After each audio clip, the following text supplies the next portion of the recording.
My friends suck. They always bully me, they never respond to my messages, and I've had enough. We've been planning on starting this brand new survival world for over a month now, but they just never want to get on, and I'm sick of waiting. So I'm just going to start the world without them. But to make things interesting, when they do finally get on to play, I'm going to pretend like it's my first time on the server. So for this to work, I'm going to have to get absolutely stacked, store everything that I need in one shulker, and make my way back to spawn without leaving a single trace of my existence. Getting the loot is the easy part, but revealing it to them will be the hard part. Our videos aren't scripted, so if anything is even one tiny bit too unbelievable, my friends will just call cheats, or say that I'm using creative mode, which is not really something that I want. I want to trick them into believing that this is all legit, that it's all happening right in front of their eyes, while hopefully getting some funny reactions out of it. So when I first logged onto the server, I started running. You see, I know how my friends think, I know how they act. All they care about is loot, so something that I can't do is loot any structures, because an empty chest means that someone's been there. But I can also use this to my advantage, because I know the biomes that they're most likely to go in. Plains, oceans, and deserts. No one's gonna waste their time in a jungle or a forest, so I can finally grab a few trees, making sure to break every last block and leaving no sticks behind. Now food may or may not be a bit of a problem. Animals don't infinitely respawn in the same spot after you've killed them, so I can't just wipe out entire populations and hope they won't notice. Farming would be an easy way to get some food, as long as I clear any evidence of it existing, but I don't think they'll notice if I just take a few animals from each spot that I visit.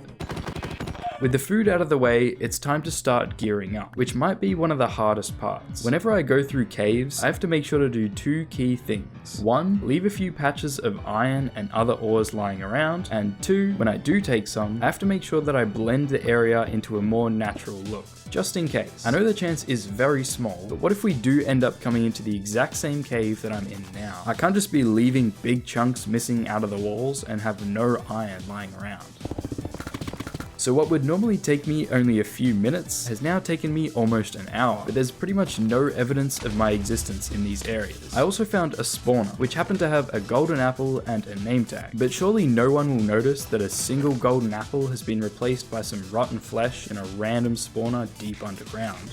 I hope. If you thought that collecting food or mining ores was hard, then maybe you should have a think about how I'm gonna pull off this next part, entering the nether. I could easily just make a quick portal right here and see what happens, but I don't think it'll be that easy. What happens if our future portal links up to this one? They'll definitely know something is off because I wouldn't have had time to make two different portals. And what about if our portals don't link up? That means there'll be a random portal somewhere in the nether, and I'm pretty sure that they don't spawn naturally like that. One thing's for sure, I'll need to destroy my portal when I'm done. But there's not much that I can do about my portal that's in the nether. I just have to hope that it lands in an area where I can easily disguise it. And on the off chance that our future portal does link up to it, it's not completely unheard of to just spawn into a netherrack box. So hopefully they won't think anything of it. So I made my way back to the surface and started running again. I wanted to go a couple hundred blocks out just in case and look for a lava pool on the surface. That way I should be able to cover up the portal without it looking too suspicious. I grabbed some seeds along the way for a temporary farm, making sure to not disturb the grass too much, found another ruined portal that I couldn't loot, and finally found a lava pool.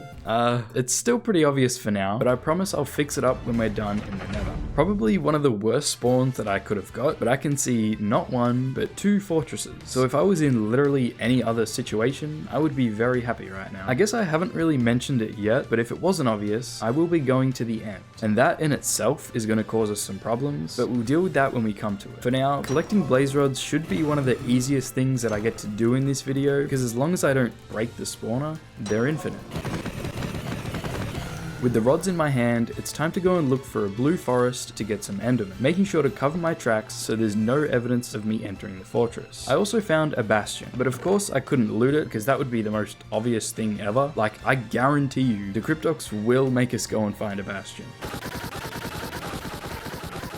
It's now time to locate the stronghold, but I can't forget about my nether portal, and to deal with that, I'm gonna need some diamonds. No one will notice that. So this next part might be a little confusing, but this is how I tried to cover up the whole nether portal thing. I made a diamond pick, went into the nether, broke my portal, covered it up, dug into this random wall, made a new portal, covered up the entrance to the hole, made it look like the portal spawned in a netherrack box, left the nether, which made me spawn in a completely random spot, broke this new portal, traveled all the way back to my original portal, broke that, and covered up the evidence. evidence. So now I have an extra 20 obsidian, and the only proof of me going into the nether is this portal that's completely surrounded by netherrack. So unless my friends have their headphones turned all the way up and can sense portals through walls, we should be okay. Because even if our portals link up, I can just play it off as a really bad spawn. After growing some trees, removing my farm, and burning all of my unwanted items, it was time to make my way to the end. But I can't just go to the closest stronghold, because once I put the eyes into the end portal frame, I can't take them out. And I don't know about you, but I have never come across a legitimate 12-eye portal on a random sea. So I'm pretty sure my friends would know that something's up. Thankfully, this problem can be solved pretty easily. If you didn't know, every Minecraft world has more than one stronghold.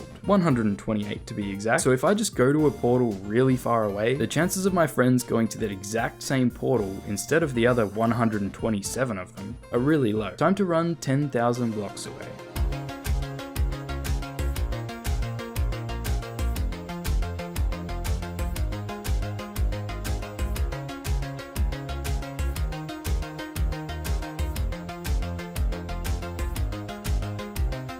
Along the way, I found a few shipwrecks, ruined portals, some drippy shoes with protection 4, and a golden apple. No one will notice. I also found this thing and took the chance to mark my territory. If anyone manages to find this, they deserve to know I was cheating. I am currently about 2,000 blocks away from spawn, so here seems like a pretty good spot to collect some food. The more I moved away from spawn, the more I felt like I could actually play the game without having to hide anything. That was until I found another ruined portal. Can't loot that. I am now 5,000 blocks out, and I think that should be enough food. I should also mention that I've been killing every creeper that I see, because I'm going to need a bunch of gunpowder for some of my ideas later on. At this point, I started to care less and less about trying to hide things. Like, honestly, if someone manages to travel 7,000 blocks out just to spot some floating leaves, I think they deserve to know. But things will change soon when I make it to the end. Another ruined portal, another golden apple. Don't mind if I do. And here we are, 10,000 blocks away from spawn. Finally a safe enough distance away to start locating a stronghold. And okay, I guess we're going even further. I found the stronghold, the portal room, and stored a bunch of items, which I will definitely regret later. But there are a few more things that I need before I can enter the end. One of which required me to go back into the nether, because I'm an idiot, but I think I hid the portal pretty well this time. One more golden apple for good measure, a couple of random items later, and we're ready to enter the end. But believe it or not, I'm not here to kill the dragon, because that would be a really obvious sign of cheating. Instead, I'm going to leave another little sign here, and I'm going to go and get myself an elytra. How are you going to do that without beating the dragon? Well, if you didn't know, the end is set up like this. Main end island with the dragon, the pillars, the crystals, about 1,000 blocks of just void, and then the outer end island. So you don't actually have to use a teleporter to get to the outer islands, as long as you can figure out a way to get across. And that's where this little thing comes in handy. A flying machine. Don't ask me how it works, I don't understand redstone, but if I put a block right here and quickly jump in the boat, magic, and this should take me all the way to the outer end islands.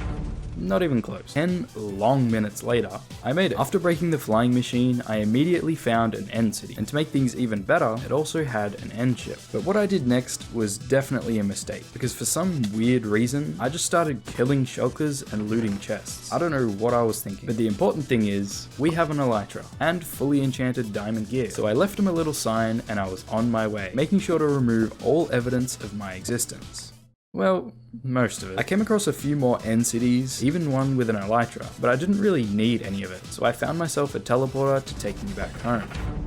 Now, do you see the problem? I'm genuinely stuck in the end. Going through an end gateway just takes me back to the main end island, and I can't leave through the fountain without killing the dragon, which I definitely don't want to do. I thought about this problem for hours. Like, I unironically went outside and thought about Minecraft. I tried some Googling, some research, but I was stuck. There were only two ways for me to return to the overworld. By killing the dragon, or by dying. But if I die, I lose all of my stuff that I just worked so hard to get. Unless I turn on keep inventory. Now I know what you're thinking. That is like actually cheating. Why didn't I just go into creative mode from the start to get all these items? Well, one, that's boring. And two, hear me out. It's literally the only way. If I kill the dragon now, when my friends get on and we make it to the end, how am I supposed to play that off? Oh, sorry guys, I accidentally did /kill at E. I did think about killing the dragon and then respawning it at the exact moment that I leave the end. But I tried testing it in a creative world and it just doesn't work. I either leave the dragon dead or I cheat. I don't know what you were expecting, this whole video is just me cheating. So I turned keep inventory on and killed myself, which is probably what my friends will tell me to do when they find out what I've done. And since I never slept in a bed, I'm already back at spawn. There were a few more things that I wanted to get, but this is everything that I've got planned. I've got a bunch of little ideas that will hopefully be kind of funny, or maybe my friends will just give the deadest reactions and this whole thing will be a big waste of time. I tried to fit as much as I could into this one shulker, but I've also left this second one with leftover items directly under our spawn. So really, all my friends have to do to discover this whole thing is just immediately dig down, but I'm pretty sure they won't do that. Now I just have to set the day back to 0 just in case they check F3 and remove all of my advancements. I'm pretty sure my friends wouldn't even notice that I wasn't getting achievements, but a few of my ideas kind of need the advancements to pop up in chat, so I think it'll work better this way. And now, we wait for my friends to log on.